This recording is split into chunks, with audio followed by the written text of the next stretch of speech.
మనం భూమి మీద నిలబడి ఆలోచిస్తే వాస్తవాలు తెలుస్తాయి. అలా కాకుండా ఊహల ప్రపంచంలోకి ప్రజల్ని మోహరింపచేస్తే కష్టం. హైదరాబాద్, బెంగుళూరు, చెన్నై లాంటి మెట్రో నగరాలకి సాఫ్ట్‌వేర్ కంపెనీలు పెద్ద ఎత్తున రావడానికి ఇష్టపడతాయి. ఎందుకంటే అందులో పనిచేసే ఉద్యోగులు కూడా అలాంటి వాతావరణానికి ఇష్టపడి అక్కడికి వెళ్తారు.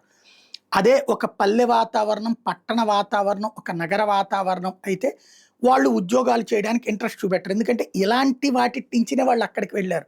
అది ఎదుగుదల అనుకుంటారు. ఇక్కడికి రావడం తిరోగమనం అనుకుంటారు. కాబట్టి ఇక్కడ మనం విశాఖపట్నాన్ని మెట్రో నగరంగా మార్చుకునేటటువంటి స్థితిలో అక్కడికి సాఫ్ట్‌వేరోళ్ళు వస్తారు గానీ అమరావతికో, గుంటూరుకో, బెజవాడకో రారు అన్నది అనేక సార్లు మాట్లాడుకున్నాం. ఆంధ్రాకి సంబంధించిన మూలమైన అవకాశం గుజరాత్‌ని తలదన్నేటటువంటి స్థితికి రావాలంటే మన చేతిలో ఉన్న వనరు సముద్రం. సముద్ర ఆధారిత వ్యాపారం. ఎగుమతులు, దిగుమతులు, ఆ సందర్భంగా గోడౌన్‌లు, ఇండస్ట్రీసు ఇవన్నీ పెట్టుకోవచ్చు. దాని మీదన దశాబ్దాలుగా మనం దృష్టి సారించలేదు.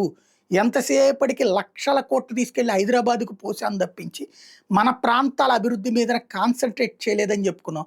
జగన్ దాన్ని సీరియస్‌గా ఎఫర్ట్ పెట్టారు. చంద్రబాబు నాయుడు గారు మొదటిసారి వచ్చినప్పుడు అదిగో అమరావతిలో నవనగరాలు ఈ కాన్సెప్ట్ చుట్టూతానే తిరిగారు తప్పించి పోర్టుల వైపున సీరియస్‌గా కాన్సంట్రేట్ చేయలేదు. జగన్ వచ్చాక ఆ పోర్టుల మీద సీరియస్‌గా కాన్సంట్రేట్ చేస్తా కొత్త పోర్టుల నిర్మాణం ప్రభుత్వపు నిధులతోనే నిర్మాణం.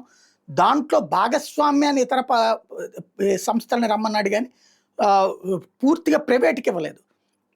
అదే సందర్భంలో ఏదైతే ప్రైవేట్‌లో ఆపరేషన్స్ తక్కువ ఉన్నటువంటి వాటిని తీసుకెళ్ళి అదాని లాంటి వాటిని అమ్ముకోవడానికి పర్మిషన్ ఇచ్చారు గంగవరం పోర్ట్ లాంటిది.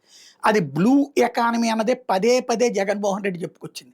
దాన్ని ఏమాత్రం హైలైట్ కానీయకుండా, ఆ క్రెడిట్ జగన్‌కి పోనీయకుండా వార్తలను అప్పుడు డౌన్ ప్లే చేసినటువంటి వాళ్ళు ఇప్పుడు అదే క్రెడిట్‌ని చంద్రబాబు గారికి ఇస్తూ, బాబు గారు అద్భుతం చేస్తున్నారని రాసుకొచ్చింది ఈనాడు.